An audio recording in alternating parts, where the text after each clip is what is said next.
Hi guys, it's Tamara. Welcome back to my channel. Thank you so much for coming back to be with me today. Today we're going to be talking about natural remedies, and I want to tap in to my other side of my culture, which is the Native American culture. I have on my mom's side African American and Native American heritage from my grandfather's side. And then from my dad's side, I have European descent and African American descent as well. And having both of those cultures has really piqued my interest over the years in terms of how do they see mental health, how do they see physical health, and how do they treat things. So we're going to talk about that in today's video. Thank you so much for coming back to my channel for those who are subscribed. And for those who are new, I encourage you to hit the subscribe button right over here so that you can stick around with us and learn and grow, suggest topics, and feel heard and recognized in our shared community. The benefits for you today is that you're going to learn about the Native American way of treating social anxiety as well as stress. So let's just go ahead and jump in, all right? I think it's important for me to add some coping skills that may be helpful for you. So I'm going to add some actual coping skills, but I also want to focus on the holistic way of managing anxiety. Native Americans have always been of interest to me because of their natural remedies for things that we automatically look for medication for. You know, if you have epilepsy, if you have a heart condition, if you have heart disease, if you have any other condition like that, epilepsy is another one, ulcers, nausea, you know, Americans go straight for the medicine cabinet, right? They're looking for Tylenol and ibuprofen, and, you know, they're trying to go to the emergency room and things like that. They're getting surgeries. But Native Americans don't do that. They turn to one simple thing, and that is teas. They're constantly looking for teas. They're also looking for oils and other natural products that come from the environment. They're very environmental when it comes to treating health conditions. They're very much open-minded about the natural world around us, and they believe that we can heal ourselves as long as we understand what we're getting, when, the potency, things like that. So I want to point out a couple of things, all right? So I'm going to start with teas because this is what I have been 100% interested in since college. I've been interested in understanding why Native Americans turn to teas, and there's some actual science behind this, and that's what's cool about it, all right? So let's just start off with the number one Native American tea, and that's chamomile, okay? Chamomile is derived from a plant, okay? It's derived from a plant that assists us in relaxing the body and the mind. It has relaxing properties and soothing effects. Chamomile tea comes from a plant that is very potent. When you cut the plant and you just put it, let's say, for example, if you cut the plant and you just put it in a bowl, you really have to allow the oxidation process to happen. Oxidation is the process where oxygen or air gets to the plant, and it kind of reduces the effects of the plant so that it's not overpowering to humans, you know, who ingest the chamomile plant, okay? The infusion process has to be regulated as well because the plant is just that potent. But when you do it the right way and you allow the oxidation process to happen, chamomile tea can actually reduce the effects of stress. It can also reduce anxiety and panic attacks. And thirdly, it can also create soothing effects on the brain, and that's what we need. We have a lot of receptors that kind of triggers our anxiety, our fight or flight system, right? That sympathetic nervous system, that gas pedal mode where everything in your body is kind of sped up, right? You're ready to fight as opposed to relax. Well, chamomile tea and the chamomile plant actually targets those receptors in the brain, and it turns off the fight or flight mode. It's a really interesting thing. The other thing that is very similar to chamomile is the lavender plant. Okay, the lavender plant is really good for soothing, and so is the peppermint tea.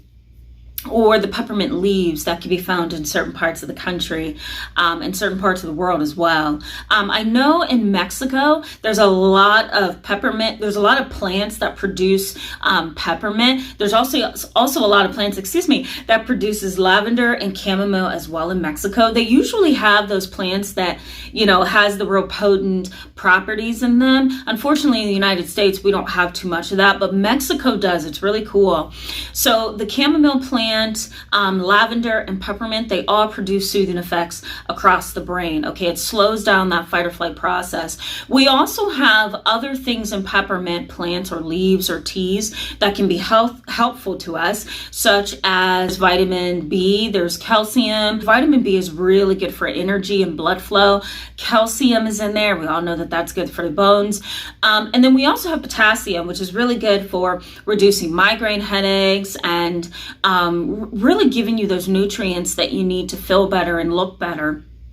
Okay, peppermint tea is also used for migraine headaches. It's also used for motion sickness. Some mothers who are experiencing, why can't I think of what it's called? Nausea or dizziness, peppermint tea is really good for that. You could go somewhere really simple and get peppermint tea. You don't have to buy the really potent stuff. However, I do suggest that. I suggest that you find a local tea shop in your area and get the best chamomile tea, the best lavender, and the best peppermint tea that you can find. I like getting the loose tea leaves. Those are really potent, and you can actually smell the potency when you smell it. It's really good. If you go to the tea shop, you want to get the loose leaves. You can actually order them online as well.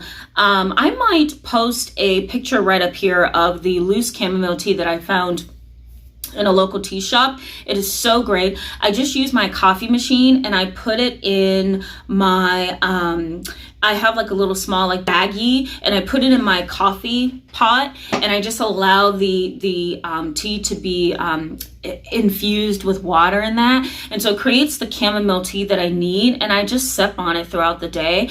Does it help me at bedtime? 100%. It also helps me during the day, because I used to be really uptight in my profession to a point of getting migraine headaches and nauseous. And so while I was in college, I would just steep the chamomile leaves all day, and then I would just sip off of like one huge like coffee pot of chamomile tea. It's really good. And then I started adding peppermint tea, which is really helpful. Okay.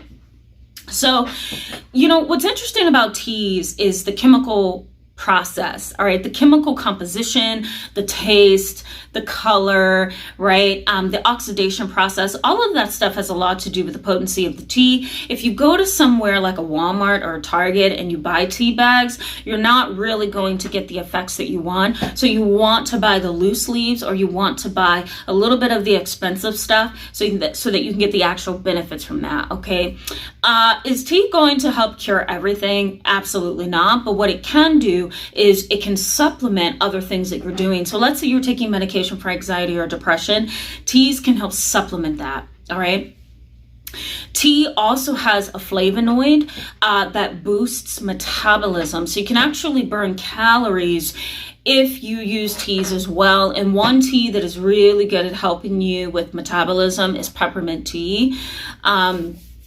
And there's a lot of research that suggests that not only can you burn calories and boost metabolism, but you can also increase the vitamins that you need on a daily basis, such as, again, vitamin B, calcium, potassium, vitamin E, all of those really good vitamins. There are fantastic health benefits to teas. So definitely incorporate teas into your diet. All right, so let me go ahead and add some other coping skills that can be helpful for you, okay? So the number one coping skill that I suggest would be journaling. Journaling is a really great way to get some thoughts out of your head and onto paper. When you are journaling, you are really trying to do two things. One, you're trying to organize your thoughts. Two, you're trying to make sure that you get everything out on paper so that you don't take it to bed, so that you don't wake up the next day with it on your mind, so that you don't carry it throughout your day, right? It's that process of carrying the burden throughout the day, while you sleep, when you get up, that creates creates the depression, that creates the anxiety, that creates the feelings of being overwhelmed. So what you want to do is get it out on paper. I often encourage my adolescents to do what I call the garbage can technique. And that's when, as soon as you get in bed to go to sleep, get a Sharpie or an ink pen and some paper and put everything down without judging yourself that's on your mind. Just write it down wherever you want on that paper. You don't even have to do it in order. Just write it down. Once you write it down, ball the paper up, toss it in the trash, go to bed. And it's kind of a visual. It's a little bit of a psychological process. It says put everything down that you're feeling right now on paper and go to sleep, right? Your idea is to clear your mind. The whole idea behind that is to clear your mind, okay? Number 2 is meditation. You can do that during your day when you have downtime, or you can do that while you sleep. One of the apps that I absolutely love, it's so natural, it's so soothing, I absolutely love it. It's called Neo. Travel Your Mind. I believe that's what it's called. I'm going to go ahead and put the name up here for you. Go ahead to your app store. If you have Google App Store, if you have an Apple Store, go ahead and type in Neo, Travel Your Mind, and see if you can download the app. If you can, it's free. I love it. Put it on right when you go to bed. Press play and allow it to take your mind away from the immediate environment. One of the things that I usually do is I go to sleep with it. So while I'm sleeping, I don't hear snoring, I don't hear cars drive by, I don't hear, anything. I am asleep, and that sound from the app is playing in my ears, whether that's an ocean, whether that's rain, whether that's, I'm being told some kind of a story in my sleep. It really does help to block out things, and it allows you to sleep, right? So that's number 2. Number 3 is what I want you to do, guys, and this is often really difficult for most of us who work, but if you can get at least 15 minutes of exercise into your daily routine, this is what you need to do. All you have to do is walk for 15 minutes, go to a mall and walk for 15 minutes, get up and walk in place, or jog or do jumping jacks for 15 minutes, right? Carry groceries, park far away and then walk. Whatever you need to do, your goal is to reduce your stress so that you can sleep better. Reduce your stress so that you do not feel overwhelmed, okay? And last but not least, I want you guys to consider eating more healthy. Believe it or not, eating healthy has a lot to do with your mental stamina. When you eat heavy meats and heavy foods, it really does weigh on your body. Some fats and oils can really weigh down your metabolism, so you're not burning energy and fat like you need to. But if you get leafy green vegetables in your diet, spinach, lettuce, even ginger root, if you go to a market district or some kind of grocery store where there's fresh fruits and vegetables, try to get some ginger root. I love it. It's expensive, but it's really good. A lot of Native Americans use it. Ginger root, it's this little brown thing. I'm going to put it up here so you can see a picture of it.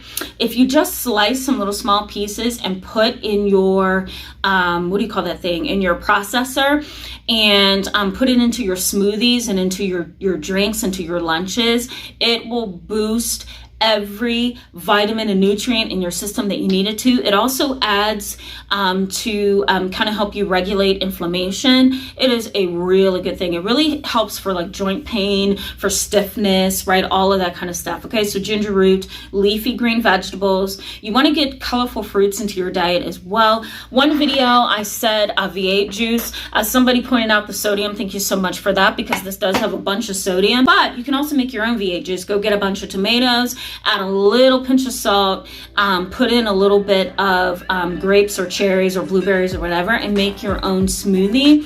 I think I may have promoted this in the previous video, a couple videos ago as well, but smoothies are a great way to get all the nutrients that you want. Add some ice in there and boom, you're on your way. The whole idea, and I think this is what I'm trying to sell to you, is to get as many vitamins and nutrients in your diet as possible. What it does is it fights on the inside while you're fighting on the outside through meditation and exercise and sleep and medication and a positive structured routine. You want to have something that's fighting on the inside as well. You want your metabolism up, you want energy to be burned, you want stress levels to be low. You want your fight or flight mode to work when it absolutely has to.